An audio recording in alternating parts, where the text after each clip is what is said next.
Christmas Eve is a weird night to meet someone who changes your life. But I guess the universe doesn't care about timing, or weather, or the fact that I was just trying to make it home before the blizzard rolled in. I was driving back to the ranch after picking up feed from a supply run in Amarillo. Roads were already slick, wind pushing sideways across the open plains, and the sky had that heavy blue-gray color that meant snow was close. Real close. Then I saw him. It took a second for my brain to register what I was looking at.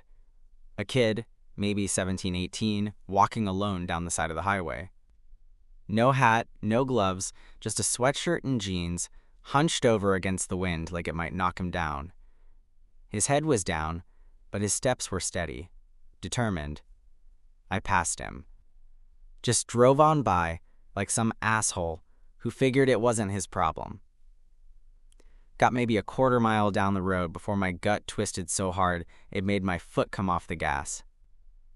I sat there for a few seconds, the truck idling, windshield wipers squeaking, heart pounding for no reason I could explain.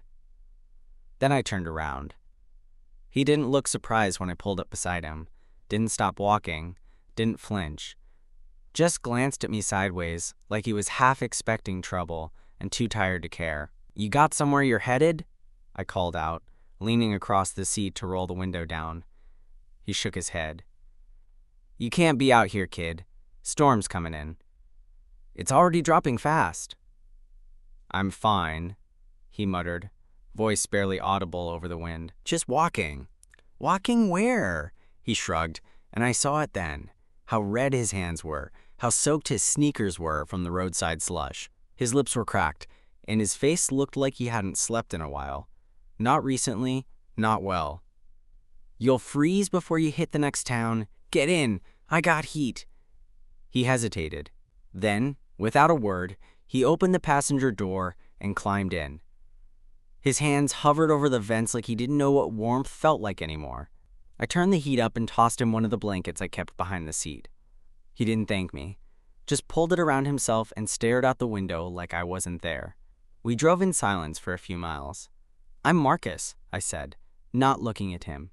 He hesitated again, like even that was too much to give. Then he said, "Eli."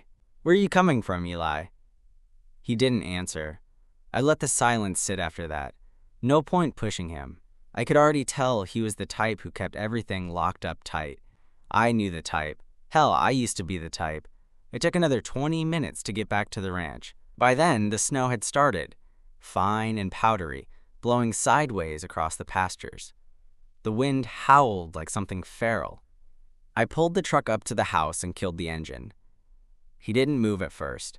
Just sat there, eyes fixed straight ahead, like getting out meant dealing with something he wasn't ready for. "You'll be warmer inside," I said. He followed me in without a word. The house was quiet, smelling like wood smoke and pine cleaner. I hadn't decorated much, just a little tree in the corner and some lights around the mantel. I wasn't big on holidays. Too many years alone makes them feel like any other day. I handed him a dry flannel and a towel and pointed toward the bathroom. "Get out of those wet clothes. Shower's hot. I'll make some food." He didn't thank me, but he went. When he came back, he looked smaller somehow. Clean, but smaller. Wrapped in the flannel like it was the only thing holding him together. He didn't meet my eyes. Just sat quietly at the kitchen table while I cooked eggs and bacon, even though it was nearly dark. "You got family?" I asked gently. "No." "Where were you headed?" He shrugged. "Eli." "I don't need a lecture, all right?" He snapped suddenly. "I don't need pity. I didn't ask you to pick me up." I turned the stove off and looked at him. Really looked. "I didn't pick you up to fix you, or to pity you. I just wasn't gonna let a kid freeze to death on the side of the road." He looked away, jaw tight. His hands gripped the edge of the blanket like he was holding onto a lifeline. "I'm not a kid," he muttered. I didn't say anything, because I could tell by the way he said it, by the crack in his voice, that he meant it. That he'd been made to grow up way before he should have. That something had taken whatever softness he'd had and stripped it clean. We ate in silence after that. I didn't ask more questions. I didn't press. But that night, after he fell asleep on the couch and I tossed an extra blanket over him, I stood there for a long time just watching him breathe, and I couldn't stop thinking about what the hell he'd gone through to end up alone on a frozen highway the night before Christmas. I didn't know it yet, but that was the start of everything. I didn't sleep much that night. Every time I closed my eyes, I'd see Eli walking along that shoulder, alone, soaked, freezing. I've seen a lot of rough things in my 37 years, but there was something about him that hit me in a place I didn't even realize was still soft. At one point, I got up to check the fire and found him curled into the corner of the couch like a kid who didn't trust rest to last. The blanket had fallen halfway to the floor, and his legs were twitching like he was stuck in some half-dream, half-memory hell. I didn't wake him, just covered him back up and stood there like an idiot, watching the snow fall outside. Morning came with silence. Thick, white, frozen silence. The whole ranch was buried in a foot of snow, and the sky was still spitting more. No going anywhere. I made coffee, fried up some toast, and poured him a mug. He looked surprised when I handed it to him. "Thanks," he muttered, eyes still puffy from sleep. "You sleep okay?" He paused. "Better than usual." That was something. I sat across from him, and for a few minutes we just sipped coffee and watched the snow build up on the window pane. Then he said, "You live out here alone?" "Yup. No girlfriend or boyfriend." That last part came out like a test. I looked him in the eye. "Nope. Been single a while." He didn't say anything to that, just nodded and stared at his coffee like it might reveal something about me if he looked long enough. "You?" He blinked, startled. "What? You got someone?" He let out a humorless laugh. "Yeah, right. You don't get to have people when you're like me." I tilted my head. "Like you?" "You know." He shrugged, tone going flat. "Too gay for church folks, too soft for the system, too weird for other boys. Take your pick." I didn't say anything. Just let the words settle in the space between us. He stared out the window, jaw working like he was chewing on something bigger than he could swallow. Then finally he said, "I didn't even mean to come this far. I just kept going. I was in Abilene, and then, I don't know, got on a bus, then walked, then ended up out here." "What happened?" He hesitated, then gave the smallest shake of his head. "They found out, the last foster family, about me. The mom said she didn't want me around her sons. Said I was a risk." I clenched my jaw. "She told me I had 2 hours to pack up and leave, or she'd call the cops and say I tried something." "You didn't?"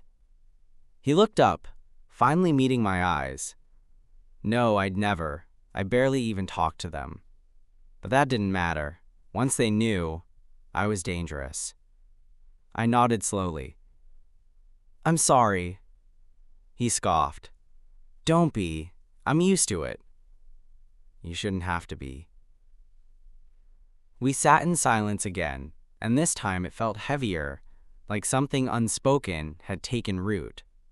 "You got any plans?" I asked eventually. "Anywhere you want to go next?" "No." "You want to stay here for a while?" He blinked. "Seriously? You're not exactly going to make it far in a snowstorm. And I could use the company. Got some chores you could help with if you're up for it. Room upstairs is empty." He didn't answer right away, just stared at me like he was trying to figure out if I was real. "I don't want charity," he said quietly. "This ain't charity," I replied. "You're a kid who needs a place to land for a bit. That's it." He hesitated. "You're not scared? I mean of me." "No? You're not worried I'll try something?" I gave him a dry look. "Eli, you look like a breeze could knock you over. I think I'll manage." That made him laugh. Just a quick exhale, almost startled. But it was the first real laugh I'd heard from him. He nodded slowly. Okay. I'll stay. For a little." "All right then," I said, standing. "Finish your coffee. We've got horses to feed." That got another small smile out of him. And for the first time since I picked him up, he looked like maybe he believed he wasn't about to be kicked out again. It didn't take long for Eli to slip into the rhythm of ranch life. By the end of the week, he was waking up early without me having to knock, pulling on my old Carhartt jacket, and following me out into the frozen pasture without a single complaint. He wasn't strong, not yet, but he was stubborn. The kind of kid who'd haul a half-empty bale of hay like it weighed nothing, just to prove he could. "I'll get the barn doors," he said one morning, squinting against the wind. I watched him jog ahead, hair falling into his eyes, boots kicking up snow. Something about the way he moved, like he was finally somewhere he could be useful, made my chest ache. It'd only been a few days, but the place already felt different with him in it. Less quiet, less lonely. He didn't talk much about where he came from, and I didn't push. But sometimes I'd catch him standing still in the pasture, staring out at the snow like it was the first peaceful thing he'd seen in years. Other times, he'd glance at me mid-task, just a second too long, and then look away fast like he'd been caught doing something wrong. One night, after a dinner of chili and cornbread, we sat on the couch while the fire crackled in the stove. I'd offered him a beer. He declined, said it made his head fuzzy. Instead, we watched one of those cheesy old westerns on DVD, the kind with too much music and not enough plot. I wasn't even really paying attention. My focus kept drifting to him. He was curled up on the far end of a couch, blanket tucked around his legs, one hand absently picking at a frayed corner. The firelight caught the edge of his jaw, the way his lashes curled against his cheek when he blinked. There was a scar just under his chin, barely visible unless you were sitting close enough. "Can I ask you something?" he said, suddenly, eyes still on the screen. "Sure. You ever felt like you were wrong for wanting something?" I turned toward him slightly. "You mean something you weren't supposed to want?" "Yeah." There was a long silence before I answered. "Yeah," I said, "I have." He nodded, like that meant something. Like maybe he'd been waiting to hear that. "You ever tell anyone?" "A few. When I was younger, I thought it was a phase. Then I thought I'd outgrow it. Eventually, I just figured, screw it, it's part of me. Anyone who's got a problem with it can go to hell." He smiled a little, but it didn't reach his eyes. "Wish I had that kind of backbone." "You do," I said, and I meant it. "You're still standing, aren't you?" He looked at me, and this time he didn't look away right away. His eyes lingered, serious, quiet, searching. "You're the first person who's made me feel like I'm not a freak." I leaned back, letting those words settle in my chest like a stone sinking in deep water. "You're not," I said. "Not even close." The room went still. Just the wind outside, the pop of the fire, the distant creak of the old house settling. He shifted on the couch, uncurled a little, moved just a bit closer. "You ever wish you'd had someone like that when you were younger?" he asked, his voice low. I nodded. "Yeah, all the time." He swallowed, lips pressing into a line. "I used to think if I could just make it to 18, maybe things would get better. But I never really pictured what better looked like. Just knew it had to be somewhere other than where I was." I turned my body fully toward him now. He was right there, only a couple feet away, but it felt closer. "You're here now," I said. "That counts for something." He looked down at his hands. Then, in a voice so soft I almost missed it, he said, "I don't want to mess this up." "You're not." He looked at me again, eyes wide and unsure. The firelight made them glint gold at the edges. "I feel safe here," he said. "You are." That moment hung between us like a thread stretched tight, and for a second, I thought he might move even closer. But then he pulled the blanket tighter around himself, like a reminder. "Good night," he murmured, and stood up. "Night," I said, even though it didn't feel like the right end to that conversation. He walked down the hall, and I heard the guest room door close a few seconds later. I sat there staring at the dying fire, thinking about how I hadn't meant for any of this to happen, but also how it might be the best thing that ever did. The days rolled on in that strange, suspended way winter has, like time was slower out there under all the snow. Eli stayed. I never asked when he planned on leaving. He never brought it up. It became an unspoken thing between us. We had our little routines. Mornings spent feeding the horses, fixing fences, bringing in wood. Evenings were quieter. Reading by the fire, listening to old records, sometimes talking, sometimes not. It didn't feel like having a guest anymore. It felt like sharing a life. One night after dinner, he stayed in the kitchen to do dishes. I was on the porch with a cup of coffee, watching the snow fall again. It had let up for a couple days, but now it was back, soft and slow this time, peaceful. He stepped outside and stood next to me, still drying his hands on a dish towel. "You ever get tired of this?" he asked. "The cold?" "No, the quiet." I looked at him, and he wasn't looking at the snow. He was looking at me. "Not really," I said. "I used to hate it. Used to think silence meant loneliness. But now, it feels different." He nodded slowly, like he knew what I meant. We stood there like that for a long time, not speaking, not needing to. Then he said, "I was supposed to graduate this year." I glanced at him. "Got pulled out of school when the foster stuff went south," he added. "No one really noticed. No one really cared." "I care." He looked down, the corners of his mouth twitching into something close to a smile. "Yeah. I believe you do." We went back inside, and he followed me into the living room like he didn't want to be alone. I tossed another log on the fire, and we settled onto the couch. This time he didn't curl up on the far end. He sat close. Not touching, but close enough to feel the heat from his arm. There was music playing softly, some old Merle Haggard record I'd thrown on. Eli leaned back, eyes half closed. "I never thought I'd end up in a place like this," he murmured. "I figured I'd be dead in a ditch or in juvie." "Well, you're not," I said. "You're here." "Why are you so nice to me?" he asked quietly. "Because I've been the kid no one looked out for," I said. "And I promised myself if I ever had a place and I saw someone like me, I wouldn't just drive past." He looked over at me then. Really looked. His eyes were soft, searching. And for the first time since he got there was no wall behind them. No sarcasm. No shield. Just that raw, open question in the way he looked at me. "I like it here," he said. "I like being around you." The air got heavy all of a sudden. Not in a bad way, just thick with all the things we hadn't said yet.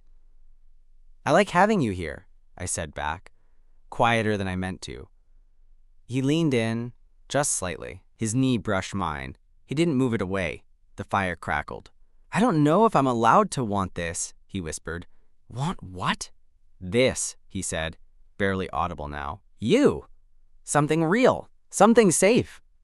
"You are," I said, steady. "You're allowed." His breath hitched a little, and then he closed the distance. He kissed me. It wasn't dramatic or fast. It wasn't hungry. It was slow, hesitant. His lips were soft, careful, like he was still waiting for me to flinch. I didn't. I kissed him back, just enough to let him know it was okay, that he was okay, that I wasn't going anywhere. When he pulled back, he looked scared. "You sure?" I nodded. "Yeah, I'm sure." He let out a breath, like he'd been holding it for years. Then he smiled. Not the crooked, nervous thing I'd seen before, but a real one. And right then, I knew. Whatever this was, it wasn't just a rescue. It was the start of something. After that night, everything felt different, but not in the way I expected. There wasn't some dramatic shift or weird tension between us. If anything, things felt easier, softer. The next morning, Eli didn't avoid me. He didn't pretend like nothing happened either. He came into the kitchen barefoot, hair messy from sleep, and said, "Coffee?" Like it was the most natural thing in the world. I handed him a mug and our fingers brushed, and he smiled. This quiet, content little smile, like he was still letting it sink in. I'd never seen him look that light before. He still helped with chores like usual, still hauled buckets and swore under his breath when he slipped in the snow. But now there were these little moments, brushing past me in the barn, his hand lingering on my arm a second longer than needed, sitting closer at night, his head dropping onto my shoulder while we watched the fire fade. He was letting himself be cared for, and more than that, he was letting himself care back. One evening, we were stacking firewood when he asked, "Did you ever tell anyone before? Like, about being into guys?" I paused, shifting a log into place. "A few people. Friends. One of my brothers figured it out before I ever said anything. How'd he take it? I smiled faintly. Told me he always knew, and that I was still a pain in the ass either way. Eli laughed, this small, genuine laugh that made me glance over. He was watching me in that way he sometimes did now. Like I was some quiet miracle he didn't want to scare off. Never had that, he said, more serious now. A family like that. Someone who sees you and doesn't want to change you. You do now, I said before I even thought about it. He didn't respond. Just gave me this look, like maybe he was trying not to cry, so instead he picked up another log and nodded. Okay. That night, after we ate, we ended up on the couch again. He stretched out with his head in my lap, staring up at me while I absently played with the edge of his hoodie. I used to dream about this, he said quietly. This? Yeah. Not the snow or the horses or whatever, but just this. Being warm, not having to watch my back every second, having someone's hands on me without it feeling like danger. I felt something tighten in my chest. You've got that now, I said, and you don't have to earn it. You just get to have it. He nodded slowly, eyes soft. I keep waiting for it to get taken away. It won't, not from me. The look he gave me then. Jesus, I'll never forget it. Like maybe, just maybe, he was starting to believe he didn't have to keep running. He shifted, resting his cheek on my thigh. Can I stay here? He asked. Not just for the snow. I mean longer. Yeah, I said, without hesitation. As long as you want. And just like that, something settled. Not in a dramatic fireworks kind of way, but in a quiet, grounding kind of way. Like the moment you realize the storm has passed, and the silence afterward isn't scary. It's peace. We didn't make a big deal of it, didn't label anything, but we both knew what it was. And for the first time in a long time, for both of us I think, it felt like home. Winter lingered longer than usual that year. Even into January, the snow stuck around like it didn't know when to leave. But neither did Eli. He kept saying things like, I'll help you just a little longer. Or once it warms up, maybe I'll move on. But I could see it in his face. He didn't really want to leave. And I sure as hell didn't want him to. We found a rhythm that made it feel like we'd been doing this for years. Morning coffee, chores, quiet dinners. Sometimes we'd go into town for groceries and he'd get all quiet in the truck, watching the road like he didn't quite trust the world outside the ranch. You okay? I asked one afternoon as we pulled into the feed store lot. Yeah, he said, though he didn't sound convinced. People stare. They're probably not staring for the reason you think. He glanced at me. I smirked. You're cute. Could be that. His ears went red, but he smiled. You're such a liar. Not even a little.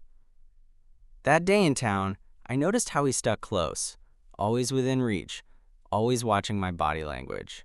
Like he was still calibrating whether I was someone who could switch on him in a second.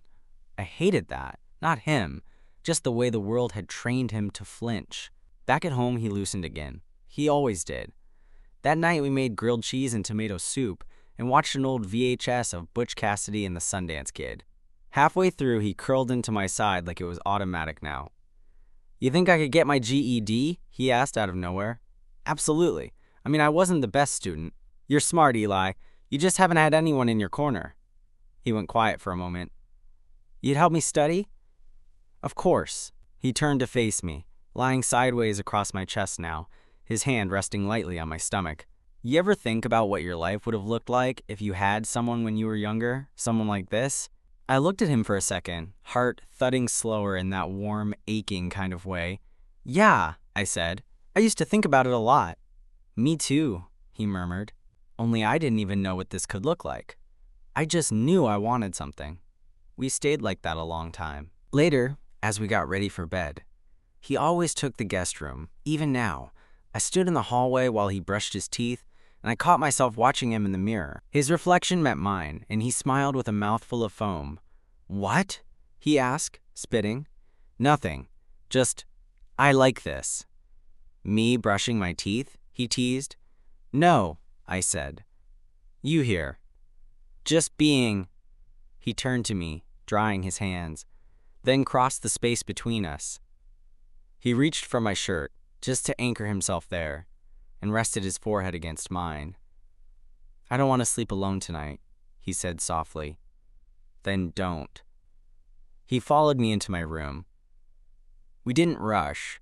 There was no frenzy. We just lay down together, fully clothed, facing each other like we had all the time in the world. His hand found mine under the blanket.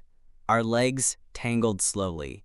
He kissed me, soft, tentative, and this time it was fuller, deeper, like he was pouring months of quiet longing into it. And when he finally curled into my chest and exhaled, I felt something leave him. Like he'd been holding his breath for years and had finally let it go. I held him until he fell asleep. And for the first time in a long damn time, I didn't feel like I was waiting on something else. I felt like I was exactly where I was supposed to be. Waking up next to someone who's never had a safe place to sleep, it's different. Eli didn't stir much that night. He didn't sprawl out or hog the blanket. He stayed curled into me like he was scared the moment would vanish if he moved too much. When morning light crept through the blinds, I felt his breath on my collarbone, warm and steady. His hand was still holding mine, fingers threaded together like that was the only way he'd stay grounded. Eventually, he blinked awake, his eyes landing on mine before he even lifted his head. "You're still here," he mumbled, voice raspy. I nodded, brushing a bit of hair off his forehead. "I told you I wasn't going anywhere." A soft smile tugged at his lips. "I believe you." We stayed in bed longer than usual. The animals could wait. The world could wait. This little cocoon of warmth and trust. We needed this more than anything. Later, we made breakfast together. Or rather, I cooked and he danced around the kitchen with his ridiculous bedhead and my too big flannel, stealing bits of bacon off the plate when he thought I wasn't looking. "I've never been this happy doing nothing," he said, hopping up on the counter and swinging his legs. "You're not doing nothing," I told him. "You're learning what it feels like to just exist without survival mode." He looked down, that smile faltering just a little. "I don't know who I am outside of all that. The running. The hiding." I leaned on the counter next to him, shoulder to shoulder. "Then you get to figure it out here. With me." He looked at me like I'd just handed him a new name. "I don't want to be a burden," he whispered. You're not. You're not even close." He nodded, slowly, like he was starting to believe it. The snow finally started to melt by the end of January. We could see the fence line again, and the horses were less cranky without the constant cold. We fell into a rhythm that felt less like waiting and more like building something. I helped him find GED prep materials online, and he took to them faster than he expected. "You're way smarter than you give yourself credit for," I said one night, looking over the math problems he'd finished. "I guess I just never had someone telling me I could do it," he said. "Well," I replied, nudging him with my knee, "I'm telling you now, you can." He beamed. But not every day was easy. One night, I found him outside near the barn, sitting on a bale of hay, hunched over with his hoodie pulled low. The air was cold, but he didn't seem to care. "You okay?" I asked, approaching slow. He didn't look at me right away, just stared out across the dark pasture. Sometimes I get scared this is all just a dream, that I'll wake up and be back on the road, back with people who hate what I am. I sat beside him. "It's not a dream." He turned his head, and I could see the tears in his eyes, even in the moonlight. "I don't want to mess this up." "You won't. I don't know how to be in something good. I don't know the rules." "There aren't rules," I said. "Not like that. Just be honest. Show up. Let yourself be loved." He took a shaky breath. "Okay," he whispered. "I can try that." And he did. From that night on, he kept showing up. In the kitchen. In the barn. In my bed. In all the little corners of the life we were stitching together. And every day, I saw him become more himself. Not the scared boy on the side of the road. Not someone broken, but someone whole. Someone loved. Spring came slow, but it came. By March, the snow was just a memory, and the pasture was turning green again. Wildflowers started popping up along the fence line, and the air no longer bit at your skin the second you stepped outside. Eli had been with me almost 3 months by then, and everything about him was changing. He stood straighter, smiled more, started cracking jokes, bad ones mostly, but I'd take everyone. He even stopped asking if he was overstaying. Stopped looking for the door. He belonged.